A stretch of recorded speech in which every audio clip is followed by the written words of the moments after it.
नमस्कार प्रिय दर्शकों, स्वागत है आपका हमारे YouTube चैनल। मनुष्य के जीवन का सबसे बड़ा तीर्थ क्या है जिस पे चल के मनुष्य को मोक्ष मिलती है। दोस्तों, गरुड़ पुराण में बताया गया है कि मनुष्य के जीवन का सबसे बड़ा तीर्थ स्थल उसका शुद्ध मन होता है। यदि मनुष्य का मन शांत और पवित्र है तो उसमें परमात्मा की भी वास होती है। दोस्तों, गरुड़ पुराण में बताया गया है कि तीर्थ यात्रा करने मात्र से मोक्ष की प्राप्ति नहीं होती है, बल्कि इससे आत्मा को शुद्धि प्राप्ति होती है। परंतु दर्शकों, हम कहानी शुरू करें और आप इस वीडियो में खो जाएं। इससे पहले अगर आप हमारे चैनल पर पहली बार आए हैं तो हमारे YouTube चैनल को सब्सक्राइब करें। प्रिय दर्शकों, अगर आप भी भगवान श्री कृष्ण को सच्चे दिल से मानते हो तो कमेंट में सच्ची श्रद्धा से जय श्री कृष्ण जरूर लिखें। दोस्तों, अगर व्यक्ति का मन शुद्ध और पवित्र नहीं है तो उसे उस तीर्थ यात्रा का कोई फल प्राप्त नहीं होता है।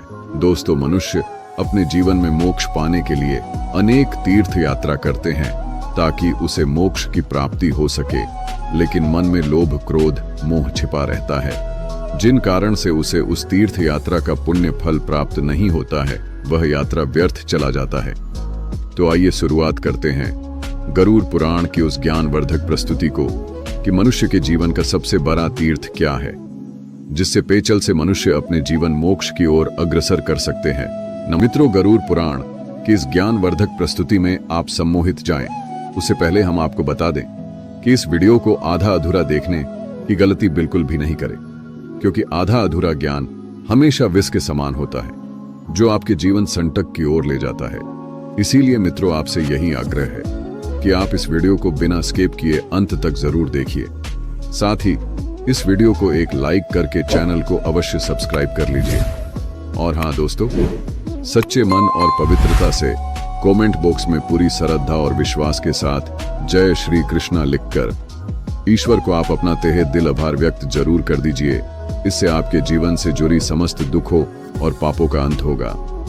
तो आइए हम जानते हैं एक पवित्र कथा के माध्यम से कि मनुष्य के जीवन का सबसे बड़ा तीर्थ क्या है, जिस चल के मनुष्य मोक्ष प्राप्ति होती है और आत्मा को भी शुद्धि मिलती है, जो गरुड़ पुराण स्कंद पुराण के द्वारा बताया गया है, जो श्री कृष्ण ने स्वयं नारद को बतलाया था कि मनुष्य के जीवन का सबसे बड़ा तीर्थ क्या है।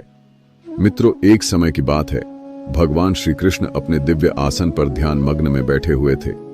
तभी देवर्षि नारद उनके पास पहुंचते हैं और उन्हें प्रणाम करके बोले, है वासुदेव, आप तीनों लोक का स्वामी है।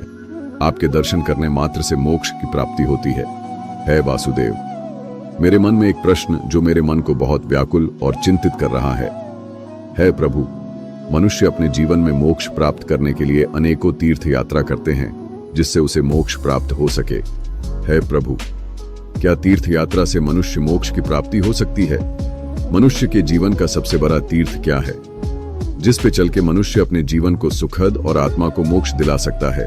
फिर भगवान श्री कृष्ण मुस्कुराए और बोले, है देवर्षि नारद, यह सत्य है कि मनुष्य को तीर्थ यात्रा करने से पुण्य मिलता है और आत्मा को मोक्ष की प्राप्ति होती है, परंतु मनुष्य को उस तीर्थ का फल तभी मिलता है जब उसके मन पवित्र हो और आत्मा शुद्ध हो, तभी वह मनुष्य उस तीर्थ का फल प्राप्त होता है।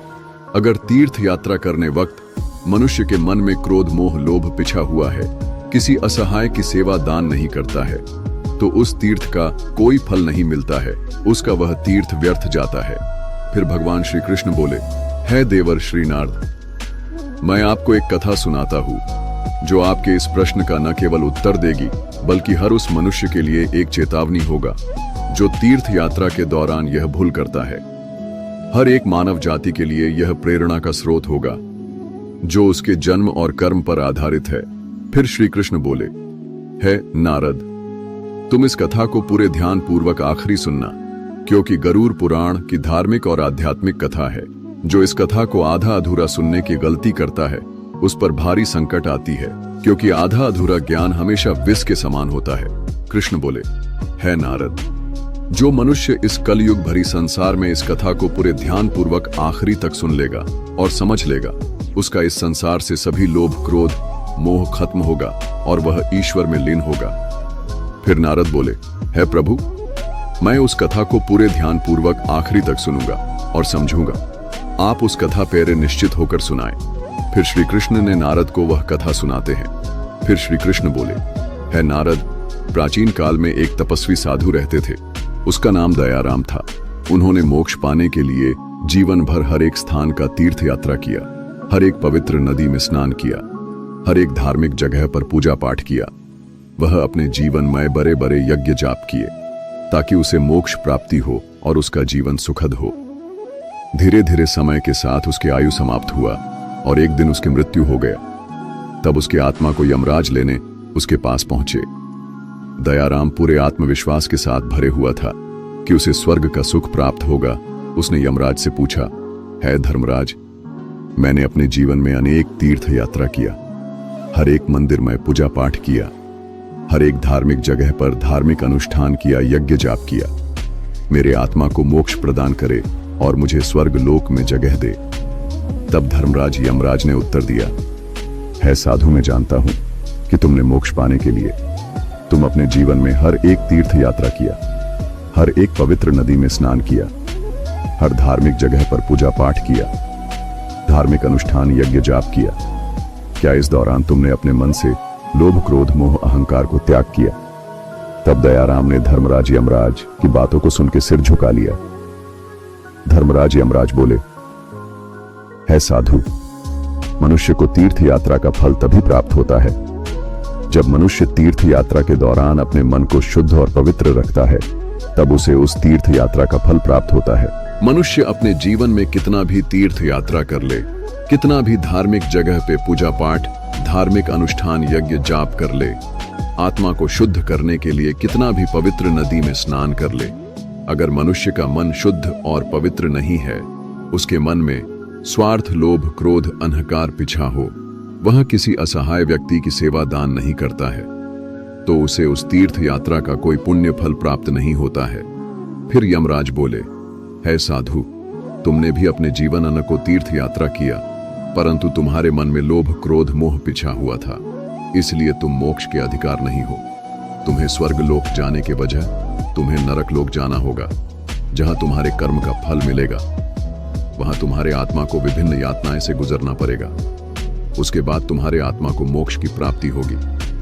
फिर देवर्षि नारद ने भगवान श्री कृष्ण से पूछा, हे प्रभु, यदि मनुष्य मोक्ष पाने के लिए तीर्थ यात्रा की मार्ग नहीं है, तो मनुष्य को मोक्ष की प्राप्ति कैसे होगी?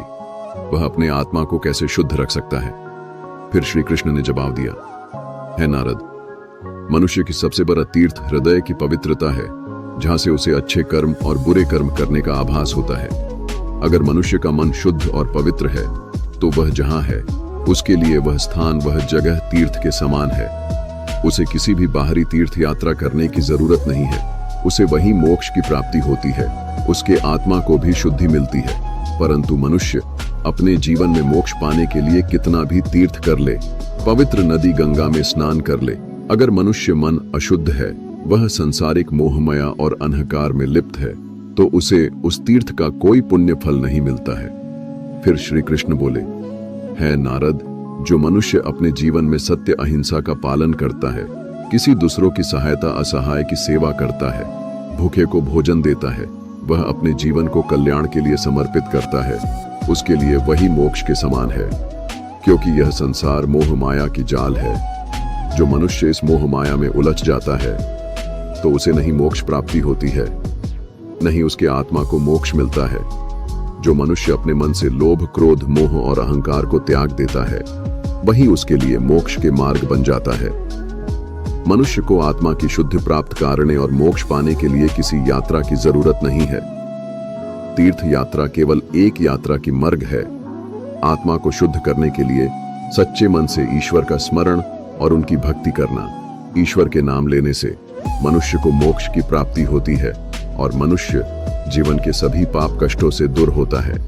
फिर नारद उत्सुकता से पूछा, हे प्रभु, यदि मनुष्य को तीर्थ यात्रा से मोक्ष की प्राप्ति नहीं होती है, तो क्या मनुष्य अपने कर्मों से मोक्ष प्राप्त कर सकता है, जिससे उसे आत्मा शुद्धि प्राप्त हो और आत्मा को स्वर्ग लोक में वास हो? फिर श्री कृष्ण उत्तर दिया, हाँ, है नारद, मनुष्य का कर्म ही सबसे बड़ा धर्म है।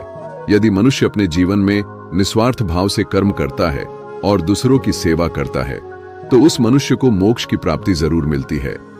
कृष्ण बोले, है नारद, एक किसान जो कड़ी मेहनत से दूसरों का पेट भरता है, एक माँ जो अपने बच्चे के लिए कड़ी मेहनत करती है, उसे अच्छे संस्कार देती है, उसे भी तीर्थ करने वाले मनुष्य से ज्यादा वह पुण्य प्राप्त करता है। मित्रों, नारद यह समझ लिया कि मनुष्य की जीवन का सबसे बड़ा तीर्थ उसके मन होता है, जिस पे चल के मनुष्य को मोक्ष की प्राप्ति होती है। दोस्तों, यदि मनुष्य अपने मन अंदर झांके और अपने दोषों और कर्मों को पहचान कर उसे सुधारने का प्रयास करे, तो उसके लिए वही तीर्थ का मार्ग बनता है।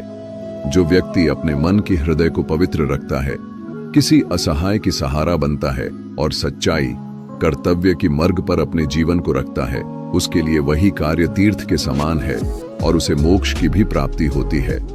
मित्रों, यह कथा हमें यह प्रेरणा देता है कि मनुष्य का सबसे बड़ा तीर्थ स्थल उसके पवित्र मन होता है।